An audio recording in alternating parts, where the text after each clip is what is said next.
Hello my sweet listeners, I hope you all like my video. Please subscribe my channel FM Story World and don't forget to like, comment and subscribe my channel.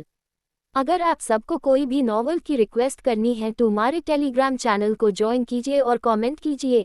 I will try my best to upload it. Thank you. ये story तभी continue होगी जब इसमें अच्छी response मिलेगी. Let's start. जब सपना या हकीकत. आज शनिवार था. वीकेंड होने की वजह से आज के दिन श्रव्या को ऑफिस नहीं जाना था, लेकिन फिर भी वह सुबह जल्दी उठ गई थी, या ये कह सकते थे वो कल आधी रात से सोहे नहीं पा रही थी. बारिश की वजह से बाहर का मौसम अभी ठंडा था. जब श्रव्या अपने रूम की बालकनी में आकर खड़ी हुई तब आसमान में बादल छाए हुए थे और हल्की हल्की बारिश अभी भी हो रही थी. उसका अपार्टमेंट समुद्र किनारे पर था, जिस वजह से वहाँ खूबसूरत नज़ारा दिख रहा था. उसे अभी उस नज़ारे से ज़्यादा फर्क नहीं पड़ रहा था. वह तब तक बालकनी में खड़ी रही जब तक वह पूरी तरह भीग ना गई. श्रव्या अभी भी कल रात उसने जो सपना देखा उससे उभर नहीं पा रही थी. वह अभी भी नहीं समझ पा रही थी कि जो उसने देखा वह सपना था या हकीकत. उसने अपनी एक पूरी लाइफ बताई थी उस सपने में, बिल्कुल अकेले ना उम्मीद के भावर में. अगर वह हकीकत थी तो वह दोबारा ऐसी लाइफ कभी नहीं जीना चाहेगी, और अगर वह सपना था तो वह कभी नहीं चाहती कि उसकी लाइफ उस सपने जैसी हो.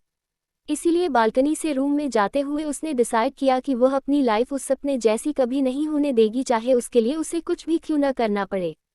श्रव्या एक बहुत सामान्य जिंदगी जीना पसंद करती थी. वह काम के अलावा किसी और से ज़्यादातर बातें नहीं करती थी, और यहाँ तक कि वह अपने फ्री टाइम में बुक्स पढ़ना या हल्का फुल्का म्यूजिक सुनना पसंद करती थी. श्रव्या रूम में आकर सबसे पहले बाथरूम में फ्रेश होने के लिए चली जाती है. वह अब फ्रेश मन से फिर से एक बार सोचना चाहती थी कि आगे उसे क्या करना है.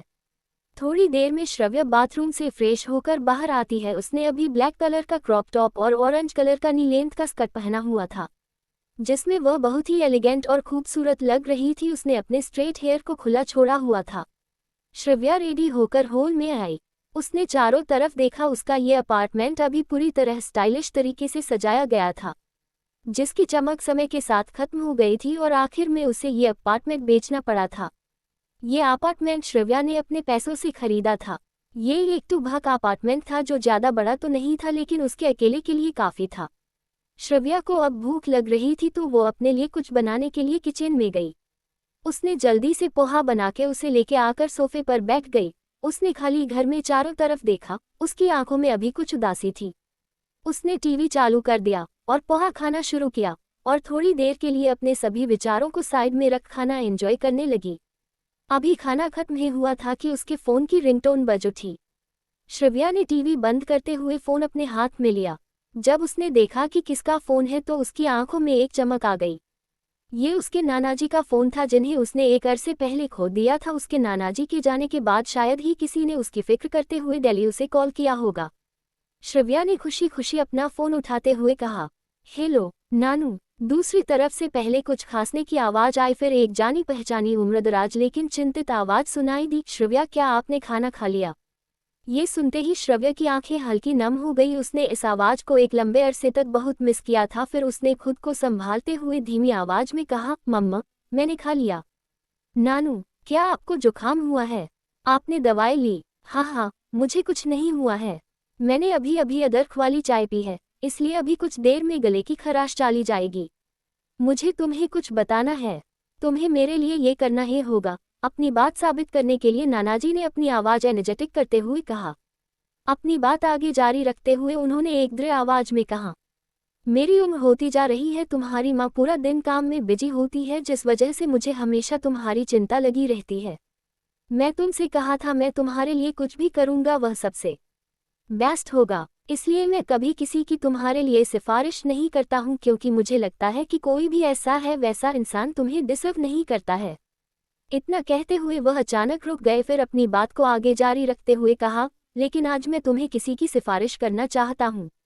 वह इंसान वेल मैनर और काफ़ी जिम्मेदार इंसान है. वह अभी अभी न्यूयॉर्क से वापस आया है, क्योंकि मुझे लगता है तुम दोनों की जोड़ी बेहतरीन रहेगी. मुझे लगता है कि आप दोनों एक दूसरे से मिलना चाहिए.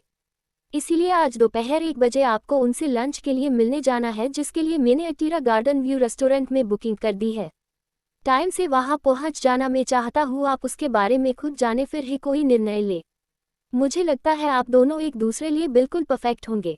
इतनी लंबी बात कहने के बाद नानाजी ने तुरंत ही फोन काट दिया, इस डर से कि शायद श्रव्या उनकी बात को मना ना कर दे। श्रव्या काफी देर तक फोन की स्क्रीन को घूरती रही, फिर बेबस होकर हंसने लगी। अब उसके नानाजी को भी उसकी शादी की चिंता सताने लगी थी। श्रव्या याद आता है कि अभी के समय में उसके करीबी सभी लोगों को उसकी शादी की चिंता होती थी, इसीलिए सब उसके लिए डेट अरेंज करते थे, लेकिन वो सभी को मना कर देती थी। जिस वजह से एक बार उसकी माँ ने कहा था, श्रव्या अब आप 26 की हो गई है, ना कि 16 साल की। ये सुन के उसे उस टाइम बुरा लगा था, लेकिन अभी उसे समझ आ रहा था कि सबको उसके अकेलेपन की फिक्र थी, इसीलिए सब उसके लिए एक अच्छा लाइफ पार्टनर ढूंढना चाहते थे। इस बार वो भी अकेले नहीं रहना चाहती थी, इसीलिए वो आज जरूर जाएगी उस इंसान से मिलने जिसने उसके सख्त मिजाज नानाजी को अपनी तारीफ करने के लिए मजबूर कर दिया था। चट्टू, वो दोनों वापस आ रहे हैं। श्रव्या आगे के फ्यूचर की प्लानिंग करने के लिए चाय पीने की सोचती है। श्रव्या अपने लिए एक कप चाय बनाती है। श्रव्या एक बहुत बड़ी चाय लवर है। उसका दिन कभी भी चाय के बिना शुरू नहीं हो पाता। उसे कुछ भी नया सोचने के लिए चाय की जरूरत होती थी। चाय बनाकर उसे मग में लेकर श्रव्या बालकनी में रखे सोफे पर आकर बैठ जाती है। वह वहां पर बैठकर बारिश देखते हुए सोचने लगती है कि उसने आज ही के दिन ऐसा सपना क्यों देखा, और वह अगर हकीकत थी तो वह आज के दिन में क्यों लौट आई थी। लेकिन उसे कुछ याद नहीं आ रहा था, क्योंकि वह भी 26 साल की थी और जब उसकी डेथ हुई तब वह 80 साल की थी। तो अभी वह जितनी चीज़ है अपने पास्ट की जो उसे याद थी, वो सारी की सारी एक डायरी में लिख रही थी, ताकि वह बाद में कुछ भूल न जाए।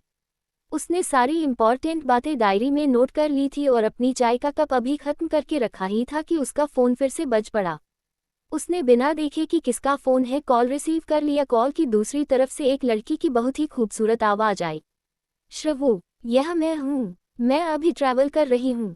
अभी मैं दुबई पहुँच चुकी हूँ, इसीलिए 6 घंटे से भी कम समय में आप अपनी खूबसूरत दोस्त नव्या सिंह को अपने सामने देख पाएंगे, जिसके बारे में आप दिन रात सोचती रहती है। सिया ने अपना सरनामे हिलाया और उसके फेस पर बहुत ही प्यारी स्माइल आ गई थी, और उसी स्माइल के साथ उसने कहा, ब्यूटीफुल लेडी नव्या, हमने सिर्फ कुछ ही दिनों से एक दूसरे को नहीं देखा है, लेकिन लगता है आपकी नशा करने की आदत कुछ ज़्यादा ही बढ़ गई है। दूसरी तरफ से तुरंत ही नव्या के खिलखिला के हंसने की आवाज़ आई। नव्या की हंसी खत्म होते ही वो कुछ देर के लिए चुप हो गई और सिया ने भी कुछ नहीं कहा। कुछ देर बाद नव्या ने हिचकिचाते हुए कहा, श्रवू, हम। श्रव्या ने चाय का मग पहले नीचे रखा और डायरी लेकर एक बार फिर सारी की सारी घटनाओं को चेक करने लगी। नव्या की आवाज़ से ही वो समझ सकती थी कि कुछ तो गंभीर बात है, इसीलिए उसने डायरी में देखते हुए दोबारा पूछा, क्या बात है। दूसरी तरफ से नव्या ने एक गहरी सांस ली, जैसे कि वह ये बात बताने के लिए अपने आप को तैयार कर रही हो, और फिर धीमी आवाज में कहा, मैंने अभी अभी धैर्य खन्ना को देखा है, श्रद्धा सिन्हा के साथ। वह दोनों मेरे साथ एक ही फ्लाइट में है। वह दोनों वापस आ रहा है। जैसे ही नव्या ने ये कहा, श्रव्या का चेहरा एकदम पीला पड़ गया। उसके दोनों हाथ फोन और डायरी पर कस गए। नव्या की वह धीमी आवाज उसके कान में गुंजने लगती है, मैंने अभी अभी धैर्य खन्ना को देखा है, श्रद्धा सिन्हा के साथ। वह दोनों मेरे साथ एक ही फ्लाइट में है। फोन की दोनों तरफ सन्नाटा छा जाता है। यहाँ तक कि नव्या, जो इस वक्त दुबई में थी, वह भी श्रव्या के लिए उदास हो गई। उसे अब ये बात श्रव्या को बताने के लिए अफसोस होने लगा, लेकिन कुछ चीज़ों का सामना कभी ना कभी तो करना ही पड़ता है। ये जानते हुए उसने चिंतित होते हुए कहा, श्रवू, क्या तुम ठीक हो। दूसरी तरफ से कोई जवाब न आता देख नव्या ने चिंतित और गिल्टी टोन में कहा, मुझे बहुत गिल्टी फील हो रहा है। शायद मुझे तुम्हें ये बताना ही नहीं चाहिए था, लेकिन अगर तुम अपने सामने अचानक उन दोनों को एक साथ मुस्कुराते हुए देखोगी तो ये तुम्हारे लिए बहुत ही ज़्यादा मुश्किल और हार्ट ब्रोकन होगा। इसीलिए मैं चाहती हूँ कि तुम्हें अभी से इस बारे में पता हो। कुछ देर बाद चुप रहने के बाद श्रव्या ने अपने हाथ में रखी डायरी को धीरे से बंद किया और अपनी आंखें बंद कर ली और एक गहरी सांस लेकर उन्हें खोल दी। उसकी टिमटिमाती आंखों में एक दृढ़ निश्चय था। उसने बेहद शांत आवाज में कहा, ममम, मैं समझ गई तुम क्या कहना चाहती हो। थैंक यू नव्या। नव्या ने गहरी सांस ली और फिक्र से भरी आवाज में कहा, क्या तुम सचमुच ठीक हो। तुम बिल्कुल टेंशन मत लो। वो इंसान इस लायक नहीं है कि तुम उसके लिए परेशान हो। नव्या ने अपनी आंखें ऊपर करके बारिश को देखते हुए बिल्कुल शांत आवाज में कहा, मैं बिल्कुल ठीक हूँ। तुम परेशान होने की जगह कुछ देर के लिए आराम क्यों नहीं कर लेती। और तुम चिंता मत करो, मैं तुम्हें शाम को लेने आ जाऊंगी। फिर इससे पहले कि नव्या कुछ जवाब दे पाती, श्रव्या ने अचानक फोन काट दिया। श्रव्या ने महसूस किया कि अचानक ही उसका शरीर धीरे धीरे ठंडा होने लगा था। एक पूरी जिंदगी खत्म करने के बाद भी उसे इन बातों से अभी भी फर्क पड़ रहा है, ये सोचते हुए उसके चेहरे पर एक मजाक उड़ाने वाली हंसी आ गई। एक तरफा रिश्ता जिसे निभाने के लिए उसने अपना सब कुछ लगा दिया था, अब वो उसे फिकासा लगने लगा। श्रव्या को अब आज का दिन अच्छे से याद आ गया था। आज के दिन जब नव्या ने उसे बताया कि शौर्य वापस आ रहा है, तो वह उसे वापस अपनी जिंदगी में लाने के लिए उसके करीब रहने का रास्ता ढूंढने में पूरा दिन बिता दिया। यहाँ तक कि अपने नाना जी के बताए हुए लड़के से मिलने भी नहीं गई, जिससे उसके नाना जी उससे नाराज हो गए थे। लेकिन इस बार वह ऐसा कुछ नहीं होने देगी, वह उस लड़के से जरूर मिलने जाएगी जिससे उसके नाना जी ने उसके लिए पसंद किया था। अब वो खुद को आगे बढ़ने का मौका जरूर देगी। वो पीछे मुड़ के उस टूट चुके रिश्ते का शोक कभी नहीं मनाएगी। सब कुछ सोचते सोचते श्रव्या के सिर में दर्द होने लगा था, इसीलिए उसने इन सब से ब्रेक लेने की सोची। उसने रूम में आकर डायरी को सही से रखा और किचन में जाकर चाय का मग और बाकी के बर्तन साफ कर दिए। श्रव्या आगे के फ्यूचर की प्लानिंग करने के लिए चाय पीने की सोचती है। श्रव्या अपने लिए एक कप चाय बनाती है। श्रव्या एक बहुत बड़ी चाय लवर है। उसका दिन कभी भी चाय के बिना शुरू नहीं हो पाता। उसे कुछ भी नया सोचने के लिए चाय की जरूरत होती थी। चाय बनाकर उसे मग में लेकर श्रव्या बालकनी में रखे सोफे पर आकर बैठ जाती है। वह वहां पर बैठकर बारिश देखते हुए सोचने लगती है कि उसने आज ही के दिन ऐसा सपना क्यों देखा, और वह अगर हकीकत थी तो वह आज के दिन में क्यों लौट आई थी। लेकिन उसे कुछ याद नहीं आ रहा था, क्योंकि वह भी 26 साल की थी और जब उसकी डेथ हुई तब वह 80 साल की थी। तो अभी वह जितनी चीज़ है अपने पास्ट की जो उसे याद थी, वो सारी की सारी एक डायरी में लिख रही थी, ताकि वह बाद में कुछ भूल न जाए। उसने सारी इम्पॉर्टेंट बातें डायरी में नोट कर ली थी और अपनी चाय का कप अभी खत्म करके रखा ही था कि उसका फ़ोन फिर से बज पड़ा। उसने बिना देखे कि किसका फ़ोन है कॉल रिसीव कर लिया। कॉल की दूसरी तरफ से एक लड़की की बहुत ही खूबसूरत आवाज़ आई। श्रवो, यह मैं हूँ। मैं अभी ट्रैवल कर रही हूँ। अभी मैं दुबई पहुँच चुकी हूँ, इसीलिए 6 घंटे से भी कम समय में आप अपनी खूबसूरत दोस्त नव्या सिंह को अपने सामने देख पाएंगे, जिसके बारे में आप दिन रात सोचती रहती है। सिया ने अपना सरनामे हिलाया और उसके फेस पर बहुत ही प्यारी स्माइल आ गई थी, और उसी स्माइल के साथ उसने कहा, ब्यूटीफुल लेडी नव्या, हमने सिर्फ कुछ ही दिनों से एक दूसरे को नहीं देखा है, लेकिन लगता है आपकी नशा करने की आदत कुछ ज्यादा ही बढ़ गई है। दूसरी तरफ से तुरंत ही नव्या के खिलखिला के हंसने की आवाज आई। नव्या की हंसी खत्म होते ही वो कुछ देर के लिए चुप हो गई और सिया ने भी कुछ नहीं कहा। कुछ देर बाद नव्या ने हिचकिचाते हुए कहा, श्रवो, हम। श्रव्या ने चाय का मग पहले नीचे रखा और डायरी लेकर एक बार फिर सारी की सारी घटनाओं को चेक करने लगी। नव्या की आवाज से ही वो समझ सकती थी कि कुछ तो गंभीर बात है, इसीलिए उसने डायरी में देखते हुए दोबारा पूछा, क्या बात है। दूसरी तरफ से नव्या ने एक गहरी सांस ली, जैसे कि वह ये बात बताने के लिए अपने आप को तैयार कर रही हो, और फिर धीमी आवाज में कहा, मैंने अभी अभी धैर्य खन्ना को देखा है, श्रद्धा सिन्हा के साथ। वह दोनों मेरे साथ एक ही फ्लाइट में है। वह दोनों वापस आ रहा है। जैसे ही नव्या ने ये कहा, श्रव्या का चेहरा एकदम पीला पड़ गया। उसके दोनों हाथ फोन और डायरी पर कस गए। नव्या की वह धीमी आवाज उसके कान में गूंजने लगती है, मैंने अभी अभी धैर्य खन्ना को देखा है, श्रद्धा सिन्हा के साथ। वह दोनों मेरे साथ एक ही फ्लाइट में है। फोन की दोनों तरफ सन्नाटा छा जाता है। यहाँ तक कि नव्या जो इस वक्त दुबई में थी, वह भी श्रव्या के लिए उदास हो गई। उसे अब ये बात श्रव्या को बताने के लिए अफसोस होने लगा, लेकिन कुछ चीज़ों का सामना कभी ना कभी तो करना ही पड़ता है। ये जानते हुए उसने चिंतित होते हुए कहा, श्रवो, क्या तुम ठीक हो। दूसरी तरफ से कोई जवाब न आता देख नव्या ने चिंतित और गिल्टी टोन में कहा, मुझे बहुत गिल्टी फील हो रहा है। शायद मुझे तुम्हें ये बताना ही नहीं चाहिए था, लेकिन अगर तुम अपने सामने अचानक उन दोनों को एक साथ मुस्कुराते हुए देखोगी तो ये तुम्हारे लिए बहुत ही ज़्यादा मुश्किल और हार्ट ब्रोकन होगा। इसीलिए मैं चाहती हूँ कि तुम्हें अभी से इस बारे में पता हो। कुछ देर बाद चुप रहने के बाद श्रव्या ने अपने हाथ में रखी डायरी को धीरे से बंद किया और अपनी आंखें बंद कर ली और एक गहरी सांस लेकर उन्हें खोल दी। उसकी टिमटिमाती आंखों में एक दृढ़ निश्चय था। उसने बेहद शांत आवाज में कहा, ममम, मैं समझ गई तुम क्या कहना चाहती हो। Thank you नवू। नव्या ने गहरी सांस ली और फिक्र से भरी आवाज में कहा, क्या तुम सचमुच ठीक हो। तुम बिल्कुल टेंशन मत लो। वो इंसान इस लायक नहीं है कि तुम उसके लिए परेशान हो। नव्या ने अपनी आंखें ऊपर करके बारिश को देखते हुए बिल्कुल शांत आवाज में कहा, मैं बिल्कुल ठीक हूँ। तुम परेशान होने की जगह कुछ देर के लिए आराम क्यों नहीं कर लेती। और तुम चिंता मत करो, मैं तुम्हें शाम को लेने आ जाऊंगी। फिर इससे पहले कि नव्या कुछ जवाब दे पाती श्रव्या ने अचानक फोन काट दिया।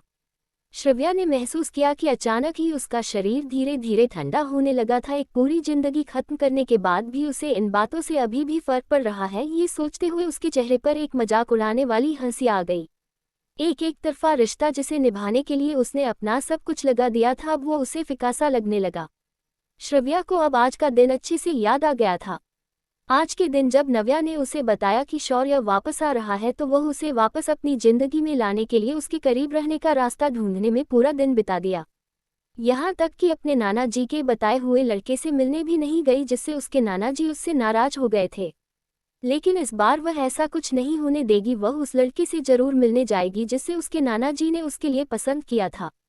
अब वो खुद को आगे बढ़ने का मौका जरूर देगी। वो पीछे मुड़ के उस टूट चुके रिश्ते का शोक कभी नहीं मनाएगी। सब कुछ सोचते सोचते श्रव्या के सिर में दर्द होने लगा था, इसीलिए उसने इन सब से ब्रेक लेने की सोची।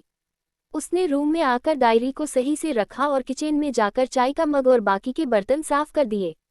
गाइस प्लीज़ आप सब मेरे चैनल को वर के प्यार कीजिए और प्लीज़ आप मेरे चैनल को सब्सक्राइब कीजिए और मेरे टेलीग्राम चैनल को ज्वाइन कीजिए। आपकी सपोर्ट की मुझे बहुत ज़्यादा ज़रूरत है। Let's continue. छतरी कैफ़े। श्रव्या ने अपने बालों को सही करते हुए टेबल से कार की चाबी ली और अपार्टमेंट लॉक करके वो लिफ्ट से ग्राउंड फ्लोर पर चली गई। श्रव्या बेहद शांति से कार ड्राइव कर रही थी। श्रव्या चाय लवर थी, इसलिए उसने सिटी में एक शांत जगह पर आरोमा चाय की हवेली के नाम से टी कैफे खोला हुआ था। वो अभी वही जा रही थी। वो कैफे श्रव्या के अपार्टमेंट से सिर्फ 20 मिनट की दूरी पर था। ज्यादातर किसी को पता नहीं था कि श्रव्या इस कैफे की ओनर है। वो सिर्फ पर्दे के पीछे से काम करना पसंद करती थी। लोगों के लिए जो इस कैफे के ओनर थे वो थे राजेश किलवानी। राजेश जी एक 50-51 वर्ष के कॉलेज के रिटायर्ड प्रोफेसर थे। वो हिस्ट्री के प्रोफेसर थे। उन्हें प्राचीन सभ्यता में बहुत रुचि थी, जिस वजह से उन्हें पुराने तरीकों से चाय कला और पुराने म्यूजिक इंस्ट्रूमेंट में बहुत ही दिलचस्पी थी। कैफे काफ़ी पॉश एरिया में था, जिसके आसपास काफ़ी हरियाली थी। ये जमीन उसके नानाजी की तरफ से उसे गिफ्ट में मिली थी। श्रव्या ने कैफे इस तरह डिज़ाइन करवाया था कि आसपास की ग्रीनरी को कोई नुकसान न हो। ये कैफे 2 फ्लोर का था। कैफे की सजावट काफ़ी पुरानी पेंटिंग से की गई थी। यहाँ एक बुक सेल्फ भी रखा गया था जिसमें काफ़ी बुक्स का कलेक्शन था। इसके अलावा चेस कैरम जैसी चीज़ें भी रखी गई थी लोगों के मनोरंजन के लिए। जब श्रव्या ने पहली बार ये कैफे खोला था तब राजेश जी वहाँ पर हर रोज आते थे चेस खेलने और किताबें पढ़ने। बाद में श्रव्या और राजेश जी की अच्छी बातचीत होने लगी, इसीलिए जब श्रव्या को जॉब में प्रमोशन मिला तो उसने राजेश जी को ये जगह संभालने का ऑफर दिया। उन्होंने भी इस ऑफर को स्वीकार लिया। ये जगह उनके पढ़ने और थीसिस लिखने के लिए बिल्कुल अनुकूल थी। श्रव्या जब कैफे पहुंची तब उसके हाथ में बहुत सारी किताबें थी जो उसने रास्ते में बुक स्टोर से खरीदी थी। कैफे में गिटार की हल्की हल्की धुन सुनाई दे रही थी। वीकेंड में कैफे काफी भीड़ लगी रहती थी। मिस श्रव्या, आप आ गई, कैफे के एक वेटर ने उसे देख ग्रीट करते हुए कहा। कैफे के सभी वेटर श्रव्या को जानते थे क्योंकि वह हर वीकेंड में वहां जाती थी, लेकिन उनमें से बहुत कम लोगों को पता था कि वो वहां की ओनर है। बाकी सबको यही लगता था कि वो राजेश जी की स्टूडेंट है, जिस वजह से वो उनकी करीबी दोस्त है। श्रव्या ने उस वेटर की ग्रीट का जवाब सिर हिलाते हुए दिया और फिर वो बुक्स लेकर बुकशेल्फ की तरफ चली गई। श्रव्या ने सभी किताबों को बुकशेल्फ में अच्छी तरह सेट कर दिया। श्रव्या ने जब तक बुक सेट कर ली तब तक वेटर उसके लिए उसकी फेवरेट रजवाड़ी चाय लेकर आ गया। श्रव्या हमेशा यही चाय पीती थी। उसने बुकशेल्फ से एक किताब ली और वो पढ़ते हुए चाय का मजा लेने लगी। श्रव्या का ध्यान बुक से तब हटा जब उसके फ़ोन की रिंगटोन उसे सुनाई दी। उसने अपना ध्यान बुक से हटाकर फ़ोन की तरफ देखा तो वो उसके नानाजी का कॉल था। श्रव्या की कॉल उठाते ही दूसरी तरफ से उसके नानाजी की प्यार भरी और चिंतित आवाज़ सुनाई दी। श्रव्या, तुम अभी कहाँ है? तुम रेस्टोरेंट जाने के लिए निकाल गई हो। आज मौसम बारिश वाला है तो तुम अपने साथ छाता ले जाना मत भूलना। और हाँ, आपको अटीरा गार्डन व्यू रेस्टोरेंट के फर्स्ट सूट में जाना है तो तुम गलत सूट में मत चली जाना। उस पर श्रव्या को याद आया कि सुबह उसकी अपने नानाजी के साथ किस बारे में बात हुई थी। श्रव्या ने एक गहरी सांस ली, धीरे से चेयर से उठ गई और फिर उस किताब को बुकशेल्फ में सही जगह रखते हुए कहा, समझ गई। मैं अभी बाहर आए हुए हूँ, आप चिंता मत कीजिए, मैं वहाँ टाइम पर पहुँच जाऊंगी। मैं चाहता हूँ आज रात तुम घर पे हमसे मिलने आओ। आज वैभवी भी घर पर है। मैं उससे तुम्हारे लिए तुम्हारी पसंद का खाना बनाने के लिए कहूँगा। मैंने सुना है आजकल आप जॉब पर काफ़ी मेहनत कर रही हो, नानाजी ने आह भरते हुए कहा। मुझे शाम को एक फ्रेंड को लेने के लिए एयरपोर्ट जाना है। रात को मैं उसे एक डिनर पर लेकर जाने वाली हूँ। मैं आपसे और माँ से मिलने के लिए फिर कभी आ जाऊंगी। साथ में आपके लिए कुछ बढ़िया नई चाय की पत्तियां लेकर आऊंगी। श्रव्या ने धीरे से उनको समझाने की कोशिश करते हुए कहा। फोन की दूसरी तरफ से नानाजी की दुखी और जेलसी से भारी आवाज आई, क्या तुम्हारे नाना और तुम्हारी माँ तुम्हारी दोस्त जितने इम्पोर्टेंट भी नहीं है? श्रव्या उनकी बात पर हंसने के अलावा कुछ ना कर सकी। फिर उसने धीरे से कहा, ठीक है, ये कैसा रहेगा कि कल का पूरा दिन मैं आप दोनों के साथ बिताऊं? ये बहुत बढ़िया है। तुमने खुद कहा है अब तुम अपनी बात से पलट नहीं सकती। दूसरी तरफ से नानाजी ने खुशी से चहकती आवाज में कहा और फोन काट दिया। जब श्रव्या ने अपने फोन में समय देखा तो अभी 11 बज रहे थे। अभी उसकी मीटिंग को काफी टाइम था। वो इस तरह के लंच को डेट नहीं कह सकती, उसके लिए अभी ये सिर्फ एक फॉर्मल मीटिंग थी। अभी लंच में काफी टाइम था तो श्रव्या पहले अपनी माँ और नानाजी के लिए कुछ गिफ्ट्स लेने की सोची, जिसके लिए वो गाड़ी लेकर मॉल की तरफ चली गई। श्रव्या अपने नानाजी और अपनी माँ से मिले काफी वक्त हो गया था। वैसे तो उसके लिए उनसे मिले एक अरसा हो गया था, जब पिछली लाइफ में उनकी डेथ हुए उसके बाद से ही वो उनसे नहीं मिली थी। अब वो जल्द से जल्द उन दोनों से मिलना चाहती थी। उसे अब उनकी बहुत याद आ रही थी। श्रव्या को हमेशा से टाइम की बहुत कदर थी, इसीलिए वो टाइम की बहुत पंचुअल थी। ऐसा बहुत कम होता था कि वो कहीं पर पहुंचने में लेट हो जाए। श्रव्या जब अटीरा गार्डन व्यू रेस्टोरेंट पहुंची तब 1 बज रहा था। तो कैसी होगी श्रव्या की उस अजनबी से मुलाकात? जानने के लिए पढ़ते रहे मेरी ये स्टोरी। यार आप सब स्टोरी 2 सुनते हो मगर सब्सक्राइब नहीं करते, प्लीज़ यार सब्सक्राइब कर दो और प्यारी प्यारी लाइक कमेंट कर दो, इससे मुझे मोटिवेशन मिलता है स्टोरी को कंटिन्यू करने में। जब और पहली मुलाकात। श्रव्या को हमेशा से टाइम की बहुत कदर करती थी, इसीलिए वो टाइम की बहुत पाबंद थी। ऐसा बहुत कम होता था कि वो कहीं पर पहुंचने में लेट हो जाए। जब Shravya ATIRA garden view restaurant पहुंची तो 1 बज रहा था। हालांकि अभी लंच टाइम था, लेकिन ये जगह प्रीमियम थी जिस वजह से यहाँ पर बिल्कुल भीड़ नहीं थी। यहाँ रिजर्वेशन के बिना जगह नहीं मिलती थी। श्रव्या को जल्दी ही रेस्टोरेंट का फर्स्ट स्वीट मिल गया था। अंदर जाने से पहले उसने प्राइवेसी के हिसाब से पहले डोर पर नॉक किया और फिर अंदर गई। उसने जब आंखें उठा के सामने देखा तो एक आदमी उसकी तरफ पीठ करके बैठा हुआ था। उसने ब्लैक कलर का कस्टम मेड सूट पहना हुआ था और वो इस समय किसी से फोन पर बात कर रहा था।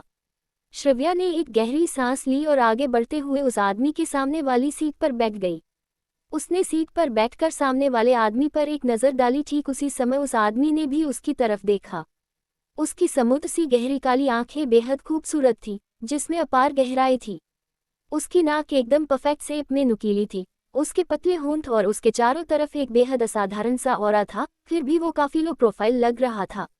वो बहुत रिजर्व टाइप का लग रहा था, उसमें कोई भी दिखावट नहीं थी, फिर भी उसमें शालीनता दिख रही थी।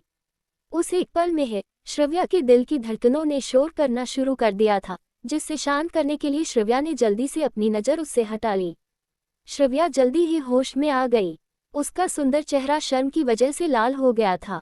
उसकी आंखों में सामने बैठे आदमी के लिए प्रशंसा थी। वो सचमुच बहुत खास था, जो पहली मुलाकात में उसके दिल की धड़कनों को शोर करने के लिए मजबूर कर दिया था। श्रव्या ने अपनी दोनों लाइफ में इस आदमी से ज्यादा करिश्माई इंसान नहीं देखा था। युवान मेहरा ने श्रव्या को एक नज़र देखा। उसकी गहरी आंखों में कुछ देर के लिए चमक उठी। उसने श्रव्या को सिर हिलाकर ग्रीट किया, फिर फोन की दूसरी तरफ वाले इंसान से साफ साफ शब्दों में कहा, इस मामले में आपको जो ठीक लगे वो करे। उसकी धीमी आवाज बिल्कुल म्यूजिक की तरह थी, जो बेहद आकर्षक और कानों को सुकून देने वाली थी। उस एक वाक्य के साथ युवान ने अपनी बात खत्म कर दी और फोन रख दिया। दरअसल सुबह से ही युवान की दादी उसे किसी भी लड़की को पसंद ना करने के डांट रही थी और हर 5 मिनट बाद वो उसे डेट के बारे में याद करवा रही थी। इसीलिए उनसे बचने के लिए युवान घर से बाहर निकल गया, लेकिन फिर भी वो उसे फोन करके बार बार याद दिला रही थी। ना चाहते हुए भी युवान को अपनी दादी हिमानी मेहरा के इस प्लान में शामिल होना पड़ा। युवान ने अपने सामने बैठी श्रव्या को शांति से देखा। श्रव्या ने ब्लैक क्रॉप टॉप और ब्लू स्कर्ट के साथ क्रीम कलर का ओवरकोट पहना हुआ था। उसके सुंदर लंबे बालों का बन बनाया हुआ था, जिसमें से कुछ लटें उसके चेहरे पर आ रही थी। उसकी आंखें बिल्कुल क्रिस्टल क्लियर थी और वो काफी आकर्षक लग रही थी। Hello, I am Shravya Simha, जब श्रव्या ने युवान को फोन रखते हुए देखा तो अपना इंट्रोडक्शन देते हुए कहा। उसकी आवाज़ बेहद फ्रेश महसूस हो रही थी। श्रव्या के नानाजी ने बस इतना ही बताया था कि वो जिससे मिलने जा रही है वो उनके पुराने आर्मी के कॉमरेड का पोता था। नानाजी ने बताया था कि वो काफ़ी डिसेंट और अच्छे नेचर वाला इंसान है और उसने पहले कुछ साल आर्मी में अपना योगदान दिया है और उसकी तरह आर्मी स्कूल से अपनी पढ़ाई की है। श्रव्या आर्मी स्कूल से अपनी पढ़ाई पूरी नहीं कर पाई थी, उसके बजाय उसने लंदन से अपनी पढ़ाई पूरी की थी, जबकि सामने बैठे इस आदमी ने अपनी पढ़ाई आर्मी स्कूल से खत्म करने के बाद कुछ समय तक आर्मी में अपना योगदान दिया था। उसके बाद वो फॉरेन गया था। युवान ने विनम्रता से अपना सिर हिलाया और श्रव्या की तरह मेनू पास करते हुए कहा, हेलो मिस सिन्हा। श्रव्या हल्के से मुस्कुराए और मेन्यू देखते हुए कहा, क्या आपको काफ़ी देर इंतजार करना पड़ा? मैं अभी थोड़ी देर पहले ही पहुंचा, युवान ने बड़ी सरलता से जवाब दिया और फिर वेटर को बुलाने के लिए बेल प्रेस करते हुए कहा, खाने के लिए ऑर्डर कर देते हैं। श्रव्या और युग ने अपना ऑर्डर दिया, फिर बिना किसी बातचीत के दोनों ने शांति से अपना लंच खत्म कर दिया। हाँ, बीच बीच में युवान ने श्रव्या के लिए खाना सर्व कर रहा था जो उसकी जेंटलनेस दिखा रहा था। हकीकत में खाना खाते वक्त बिल्कुल खामोशी थी, फिर भी दोनों में से किसी के चेहरे पर बोरियत नहीं दिख रही थी, जैसे कि दोनों को इस तरह की शांति पसंद हो। लंच खत्म होते ही युवान ने मेनू की तरफ इशारा करते हुए श्रव्या से कहा, आप डेजर्ट में क्या खाना चाहेगी? मैंने सुना है यहाँ का डेजर्ट काफ़ी फेमस है। श्रव्या ने मेनू में डेजर्ट की तरफ एक नज़र डाली, उसमें काफ़ी अलग अलग डेजर्ट के ऑप्शन मौजूद थे। उसने अपना हल्का सा सिर ना में हिलाते हुए कहा, कोई ज़रूरत नहीं है, मुझे अब बिल्कुल भूख नहीं है।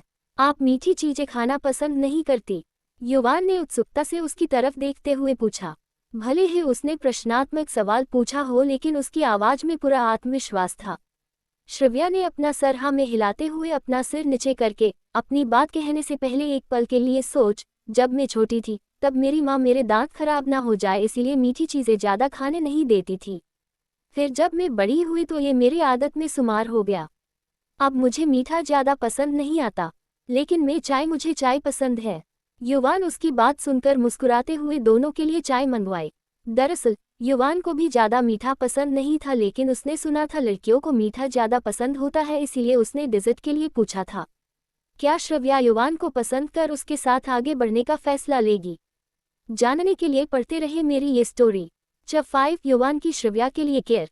श्रव्या ने अपना सर हाँ में हिलाते हुए अपना सिर नीचे करके अपनी बात कहने से पहले एक पल के लिए सोच, जब मैं छोटी थी तब मेरी माँ मेरे दांत खराब ना हो जाए इसीलिए मीठी चीज़ें ज़्यादा खाने नहीं देती थी। फिर जब मैं बड़ी हुई तो ये मेरी आदतों में शुमार हो गया। अब मुझे मीठा ज़्यादा पसंद नहीं आता, लेकिन मुझे चाय पसंद है। युवान उसकी बात सुनकर मुस्कुराते हुए दोनों के लिए चाय मंगवाई। दरअसल युवान को भी ज़्यादा मीठा पसंद नहीं था, लेकिन उसने सुना था लड़कियों को मीठा ज़्यादा पसंद होता है, इसीलिए उसने डेजर्ट के लिए पूछा था। युवान जैसे ही कुछ कहने वाला था कि टेबल पे रखा उसका फ़ोन की रिंगटोन बज गई। कॉल उठाने से पहले उसने श्रव्या की तरफ सॉरी वाले लुक के साथ देखा। कॉल हिमानी जी का था। कॉल उठाते ही हिमानी जी की चिंतित आवाज़ सुनाई दी, क्या डेट के लिए टाइम पर पहुंच गया था? हिमानी जी की बात सुनते ही युवान की भौहें ऊपर चढ़ गई। उसने थोड़ी देर हिमानी जी को बदबदाते हुए सुना, फिर थके और उदासीनता भरे हुए आवाज़ में कहा, मैं अभी उसी से मिल रहा हूँ, जब मैं घर पर वापस आऊँगा तब हम बाकी की बातें करेंगे। इतना कहते ही उसने चुपचाप फ़ोन काट दिया और फिर श्रव्य की तरफ देखा।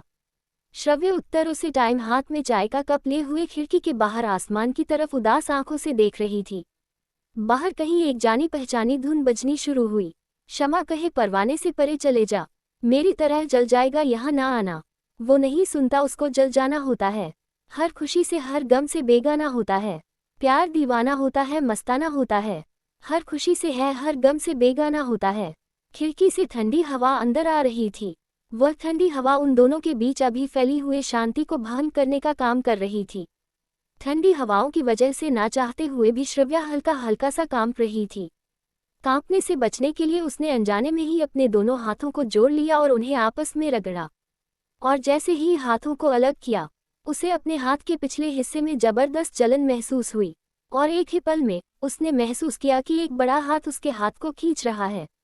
ध्यान से, युवान ने बेहद चिंतित आवाज में कहा। उसी क्षण श्रव्या की नजरें बाहर आसमान से हट गई।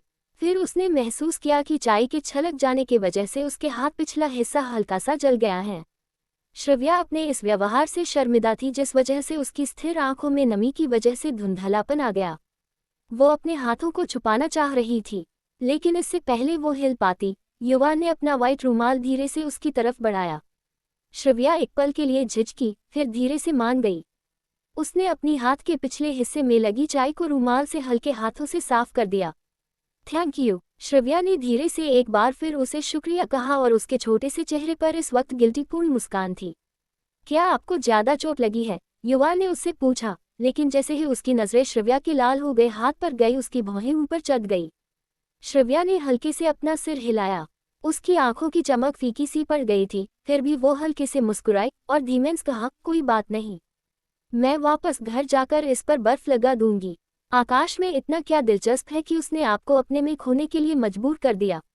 युवान की आंखों में एक चमक थी, क्योंकि उसने अभी खिड़की के बाहर देखा जहां श्रव्या कुछ देर पहले देख रही थी, लेकिन उसे सिर्फ धुंधला आकाश दिखाई दिया। आकाश में बादल छाए हुए थे और बाहर हल्की बूंदाबांदी हो रही थी, जिस वजह से खिड़की से आने वाली हवा में नमी का एहसास हो रहा था। मैं वास्तव में इस तरह का आसमान देखना पसंद नहीं करती हूँ। ऐसे बूंदाबांदी वाली बारिश मुझे पसंद नहीं है। श्रव्या ने अपने झुलसे हुए हाथ को धीरे से छुपा लिया और युवान की तरह खिड़की से बाहर देखते हुए कहा, लगता है इस बार मुंबई में बारिश बहुत जल्दी आ गई है। अभी तो मानसून शुरू भी नहीं और पहले से ही मौसम ऐसा हो गया है। मम्मा, इससे पहले जब मैं प्लाजा से गुजर रहा तो वहां लोगों को कहते सुना था कि अगले 2 दिनों में बारिश का मौसम शुरू हो जाएगा। युवान ने जवाब दिया और फिर अचानक अपनी नजरें टेबल की तरफ कर दी। युवान अपनी चाय का कप उठाने ही वाला था कि उसने देखा कि श्रव्या अभी भी अपने हाथ का पिछला हिस्सा पकड़े हुए थी। उसने तुरंत अपना हाथ आगे करके श्रव्या के उस दूसरे हाथ को हटा दिया जो जले हुए हाथ को छुपा रहा था। युवान ने देखा कि श्रव्या के हाथ के पीछे का पूरा हिस्सा लाल हो चुका था। ये देख उसकी भौहें ऊपर तन चुकी थी। वो थोड़ी देर के लिए चुप रहा, फिर अपनी जगह से उठते हुए अपना बैग उठाया जो एक तरफ रखा हुआ था। श्रव्या थोड़ी देर के लिए अवाक रह गई। उसकी आंखों में उदासी छा गई और वो उसे रोकने के लिए कुछ कहने ही वाली होते हैं कि युवान की धीमी आवाज सुनाई दी, चलो हॉस्पिटल चलते हैं। अगर ये ऐसे ही रहा तो आपको और ज्यादा टाइम तक दर्द होगा। फिर श्रव्या के राजी होने का इंतजार किए बिना वो बाहर जाने लगा। युवान अभी गार्डन व्यू कैफे से बाहर निकला कि उसके असिस्टेंट ने कार को उसकी तरफ बढ़ा दिया। हालांकि कार बहुत लग्जूरियस नहीं दिख रही थी, लेकिन ये एक रोल्स रॉयल्स की फोंटम कार थी। ये कार बाहर से लो प्रोफाइल लगती थी, पर अंदर से इसे लग्जूरियस तरीके से डिजाइन किया गया था। ये बिल्कुल अपने ओनर की तरह थी, बाहर से बिल्कुल लो प्रोफाइल थी। उनके बाहर के देखाव की वजह से उनके अंदर की लग्जूरी का पता लगाना मुश्किल हो जाता है। बॉस, असिस्टेंट ने जल्दी से कार रोकी और युवान को ग्रीट करते हुए कहा। हालांकि जब उसने श्रव्या को युवान के पास देखा तो उसकी आंखों में एक चमक आ गई। ना चाहते हुए भी उसके चेहरे पर एक दमदार मुस्कान आ गई थी। अपने आप की शांत करते हुए उसने एक नज़र अपने बॉस की तरफ देखा, लेकिन उसका बॉस अभी भी हमेशा की तरह उदासीन दिख रहा था। युवान ने अपने असिस्टेंट की तरफ इशारा करते हुए कहा, यह विराज है। श्रव्या ने उसे ग्रीट करते हुए कहा, hello, I am Shravya Sinha. आपसे मिलकर अच्छा लगा, मिस सिन्हा। विराज ने हल्का सा मुस्कुराते हुए कार का दरवाजा खोलते हुए कहा। युवान ने श्रव्या को अंदर बैठने का इशारा किया। श्रव्या को याद आया कि उसकी कार पार्किंग में पड़ी है, तो उसने धीरे से कहा, आपको परेशान होने की कोई जरूरत नहीं है, मैं कार लेकर आई हूँ। युवान ने श्रव्या के हाथ की तरफ देखा तो उसका हाथ पहले से ही लाल और हल्का सा सुजा हुआ लग रहा था। उसने श्रव्या की तरफ घूरते हुए धीमी आवाज में बोला, क्या आप श्योर हो कि आप इस तरह के हाथ के साथ ड्राइविंग कर सकते हो? श्रव्या ने अपने हाथ की तरफ देखा। अचानक ही एक तेज दर्द की वजह से उसके चेहरे पर लकीरें खींच गई। ड्राइविंग सीट पर बैठने से पहले विराज ने युवान का बैग पीछे की सीट पर रख दिया। ये देख के श्रव्या ने एक पल के लिए सोचा और फिर कार में बैठ गई। विराज ने कार स्टार्ट करते हुए पूछा, बॉस, कहाँ जाना है? Breach candy hospital. बैग से एक पेपर निकलकर उसे पढ़ने से पहले स्पष्ट रूप से कहा। श्रव्या ने कुछ नहीं कहा, वह बस अपनी सीट पर शांति से बैठ गई और अपने हाथ को जिस पर चोट लगी थी उसे घुटने पर रखा और दूसरे हाथ से उस हाथ को पकड़ा हुआ था। फिर उसने अपना सिर खिड़की से टिकाकर बाहर का नजारा देखने लग गई। बाहर चारों तरफ कोहरा था और हल्की बूंदाबांदी हो रही थी। पैदल चलने वाले लोग छाता लेकर चल रहे थे। बाहर के मौसम के हिसाब से बाहर सर्द हवा चल रही थी, जिसकी हल्की सी ठंड खिड़की से कोनों से अंदर आ रही थी। फिर भी कार के अंदर गर्माहट महसूस हो रही थी जो उस ठंड को दूर कर रही थी। मुंबई शहर बहुत बदल गया है। युवान की धीमी आवाज उसके कानों में पड़ी। श्रव्या ने अपना सिर घुमाकर युवान की तरफ देखा। वो अभी पेपर पढ़ना छोड़ के खिड़की के बाहर देख रहा था। श्रव्या को अचानक याद आया कि वो पिछले कुछ वर्षों से विदेश में रह रहा था, इसीलिए वो मुस्कुराए और बोली, हाँ, खास करके इन पिछले 3-4 सालों में नई पंचवर्षीय योजना जारी होने के बाद से ये जगह कुछ ज़्यादा विकसित हो गई है। और अब तो शहर के उत्तर में एक नया एरिया डेवलप होना स्टार्ट हुआ है। साइनिंग वर्ल्ड कॉर्पोरेशन के पास वहाँ काफ़ी प्रोजेक्ट थे और श्रव्या उन एक प्रोजेक्ट की इंचार्ज थी, इसीलिए श्रव्या इस बात से काफ़ी अच्छी तरह वाकिफ थी। मैंने इस बारे में सुना है। युवान ने अपनी नज़रें खिड़की के बाहर से श्रव्या की तरफ करते हुए कहा। उसकी तरफ देखते हुए युवान का ध्यान उसके हाथों पर पड़ा। उसने देखा कि श्रव्या के हाथों में सूजन और ज़्यादा बढ़ गई है, तो उसके माथे पर चिंता की लकीर खींच गई। उसने विराज से कहा, कार तेज चलाओ, हम 10 मिनट में हॉस्पिटल पहुंच जाने चाहिए। युवान का ऑर्डर सुनते ही विराज ने अपना सिर हाँ में हिलाया और कार की स्पीड तेज कर दी। अभी वीकेंड था, लेकिन कोहरे और हल्की बूंदाबांदी की वजह से रास्ते में उतनी ज़्यादा भीड़भाड़ नहीं थी जितनी वर्किंग के दिनों में रहती है, इसीलिए कार तेजी से रास्ते पर से गुजरते हुए 10 मिनट में ब्रीच कैंडी हॉस्पिटल पहुंच गई। ब्रीच कैंडी हॉस्पिटल में कंसल्टिंग रूम में डॉक्टर ने श्रव्या के हाथ को चेक करते हुए कहा, आप लकी है कि अभी तक फफोले नहीं पड़े, नहीं तो ये ठीक होना थोड़ा मुश्किल हो जाता। फिर उसे कुछ दवाई घाव में लगाने के लिए प्रिस्क्राइब करते हुए कहा, इस दवाई को डेली हल्के हाथों से चोट पर लगाना है और कुछ दिनों के लिए घाव को गिला नहीं होने देना है। जब डॉक्टर ने श्रव्या को उसके हाथ में दवाई लगाने में मदद की तो उन्होंने उसे दवाई लगाने की प्रोसेस समझाई। थैंक यू डॉक्टर, श्रव्या ने उन्हें आभार व्यक्त करते हुए कहा। कोई बात नहीं, अगली बार ध्यान रखना। ये प्रिस्क्रिप्शन लेकर मेडिकल से दवाई ले लेना, डॉक्टर ने प्रिस्क्रिप्शन लिखकर देते हुए कहा। जैसे ही श्रव्या वो प्रिस्क्रिप्शन लेने के लिए हाथ बढ़ाती, उसके बगल वाला इंसान काफ़ी तेज था, उसने डॉक्टर के हाथ से वो प्रिस्क्रिप्शन ले लिया। बेपरवाही से उस प्रिस्क्रिप्शन को एक बार देखने के बाद उसे विराज को थमा दिया जो उनके पीछे खड़ा था। कंसल्टिंग रूम से बाहर निकलने के बाद युवान ने विराज से कहा, तुम ये दवाई लेकर आओ, हम बाहर कार में तुम्हारा वेट करते हैं। ये सुनकर विराज ने अपना सिर हाँ में हिलाया और दवाई लेने के लिए मेडिकल की तरफ चला गया। चलिए चलते हैं, युवान ने श्रव्या की तरफ देखते हुए कहा। खाली लॉबी में उन दोनों के चलने की आवाज़ गूंज उठी। श्रव्या आगे चल रही थी और युवान ठीक उसके पीछे चल रहा था। इस खाली लॉबी में उनके तालबद्ध कदमों की आवाज़ म्यूजिक की तरह लग रही थी। दोनों में से किसी ने भी इस बीच कुछ नहीं कहा था। जब वो हॉस्पिटल से बाहर निकले तो बारिश अभी भी हो रही थी और आसमान में बादलों की वजह से शाम जैसा लग रहा था। कोहरे की वजह से स्ट्रीट लाइट भी शुरू कर दी गई थी। श्रव्या ने समय देखा तो अभी सिर्फ 4 बजे थे। आज के लिए thank you so much, Shravya ने अपना पट्टी बंधा हुआ हाथ ऊपर करते हुए कहा। उसका खूबसूरत चेहरा एक आभारी मुस्कान के साथ चमक उठा। युवान ने धीरे से जवाब देने से पहले अपना सिर हिलाया, आप पहले ही रास्ते में मुझे 5 से ज़्यादा बार थैंक्स कह चुकी है। युवान की बात सुन श्रव्या शर्मिंदा दिख रही थी और वो अपनी बात को उसे समझाना चाहती थी कि तभी उसके फ़ोन की रिंगटोन बाज उठी। अपना फ़ोन निकलने से पहले उसने युवान को माफ़ी मांगते हुए देखा। फ़ोन में नव्या की कॉल आ रही थी। तभी श्रव्या को एहसास हुआ कि अब उसे काफ़ी देर हो चुकी है। पहले वो इस इंसान के साथ लंच के तुरंत बाद नव्या को लेने एयरपोर्ट जाने के लिए निकलने वाली थी, लेकिन उसे ऐसा हादसा होने की उम्मीद नहीं थी। अब वो खुद से परेशान होकर फ़ोन उठाने से पहले गहरी सांस ली। हेलो श्रवू, मैं अभी अभी प्लेन से उतरी हूँ। क्या तुम अभी गाड़ी चला रही हो? क्या तुम लेट हो कि लेने आना भूल गई हो? कॉल अभी उठाया है था कि नव्या की मीठी और ऊंची आवाज़ सुनाई दी। वो लगातार सवाल पर सवाल पूछ रही थी।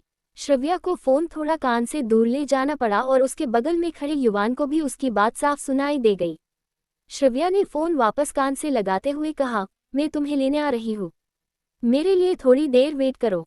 फिर नव्या की बात सुने बिना ही उसने फ़ोन रख दिया। क्योंकि वो उसका स्वभाव बहुत अच्छे से जानती थी, वो निश्चित रूप से काफ़ी देर तक बातें सुनाती। श्रव्या ने बारिश को देखा जो लगातार बरस रही थी और वो सोच रही थी कि कैसे वो अपनी कार लेने जाए, जो कि गार्डन व्यू रेस्टोरेंट में पार्क है। हॉस्पिटल से गार्डन व्यू रेस्टोरेंट आधे घंटे की दूरी पर था और अगर वह अभी रेस्टोरेंट जाके अपनी कार लेने जाती है तो निश्चित रूप से उसे और ज़्यादा देर हो जाएगी। और इसके अलावा उसके हाथ की अभी जो स्थिति है उसे देखते हुए वो ड्राइव करने का सोच भी नहीं सकती थी। इसीलिए श्रव्या अभी केवल कैब बुक करने के बारे में ही सोच सकती थी। जल्दी में कहीं जाना है। अचानक बाजू में से युवान की आवाज आई। श्रव्या ने उसकी तरफ देखा तो उसकी आंखें युवान की आंखों से मिली। उसने उसकी तरफ देखते हुए धीरे हाँ में सिर हिलाया। मैंने अपनी फ्रेंड से कहा थी कि शाम को मैं उसे एयरपोर्ट पे रिसीव करने जाऊंगी, लेकिन मैं टाइम के बारे में भूल गई। आज के लिए वंस अगेन थैंक यू। अगली बार मैं आपको डिनर पे लेकर जाऊंगी, लेकिन अभी मुझे जरूरी काम है तो मुझे जल्दी जाना पड़ेगा। श्रव्या अब ज्यादा इस बारे में परवाह नहीं कर सकती थी। श्रव्या ने अपनी बात पूरी करने के बाद अपना बैग उठाया और बारिश में अपना सिर ढकते हुए कैब की तरफ चली गई। क्या इतना ही था श्रव्या और युवान का साथ? जानने के लिए पढ़ते रहे मेरी ये स्टोरी। आप सबको एजा किसी भी नॉवल की रिक्वेस्ट करनी है तो मेरे टेलीग्राम चैनल को ज्वाइन कीजिए, मैं जरूर अपलोड करूंगी। नीचे डिस्क्रिप्शन में टेलीग्राम चैनल का लिंक दिया है मैंने, और please like comment and subscribe FM story channel.